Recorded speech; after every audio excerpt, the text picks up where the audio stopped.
Welcome to the AFCEA Leadership Forum 5-Question Series. I'm Bob Ackerman, the Editor-in-Chief of Signal Magazine and Signal Connections. Our guest today is Marlin Forbes, former Regional Vice President for Verizon Federal's Defense and International Services Division. Mr. Forbes, welcome to AFCEA. Thanks very much for joining us today. Thank you very much for having me. What would you say are the characteristics in an individual that mark that person as a potential leader?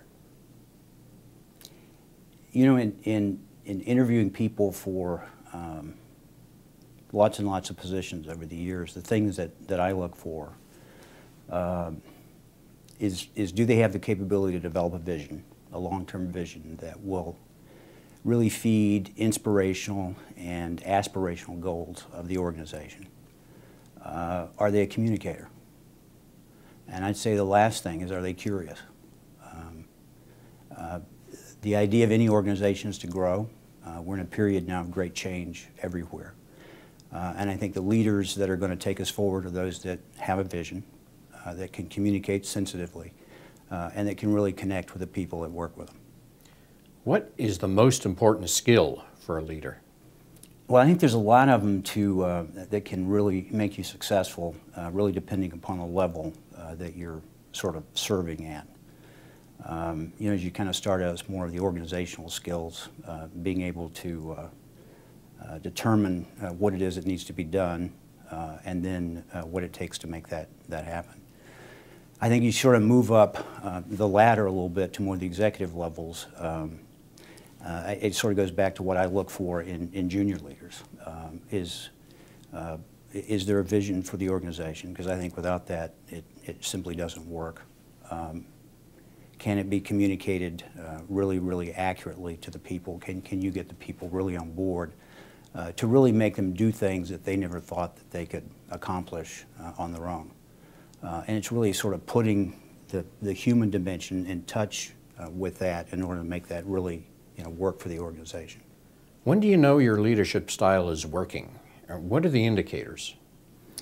We have lots of top-line and bottom-line indicators as to how we're doing as an industry, as a company, as a customer portfolio. We have a huge challenge in front of us, as most American industry does, to make a real change in the way that we're doing business. So even though we can look at the metrics and see how the metrics are doing, the human dimension remains critical, certainly remains critical to me. And one of the key indicators that I've always liked is sort of management by walking around. And then when I'm walking around, how many people do I hear laughing? How many people do I hear engaged in meaningful conversation? So as long as we're asking for change and we're moving lots of things around, and I can hear people having meaningful conversation and finding humor in it, then I know as a leader I'm being reasonably successful, even though I just shuffled all the chairs on the deck. What was your greatest failure, and what did you learn from it? Wow. After 35 years, I've had lots of failures. Probably my greatest failure was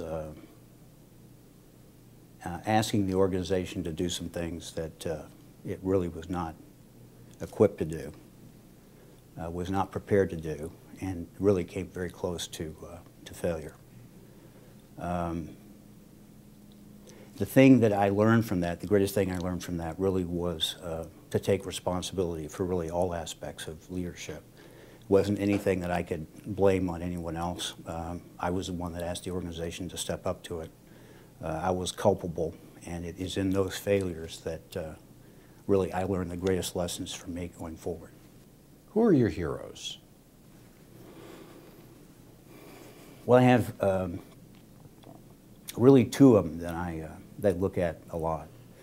One was my great aunt Tom, who in World War II joined the WACs and ended up at a place called Los Alamos working on the Trinity Project. And I was lucky enough in high school to go to one of the reunions and meet some of the people that made that happen. Unfortunately, when I was so young, I didn't realize who I was meeting. I wish I could go back now and meet them. But I met ordinary people that, again, were asked to do extraordinary things. As far as a very public figure, I'd have to say I keep being drawn back to Winston Churchill. Again, a man that had a lot of zeniths in his career, and yet each of those sort of zeniths was matched by a fall from grace.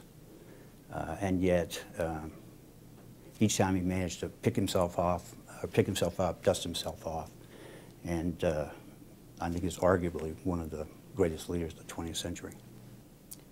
Mr. Forbes, thank you very much for giving us your insight and perspective on leadership. We appreciate your support and good luck on your endeavors. Thanks for having me.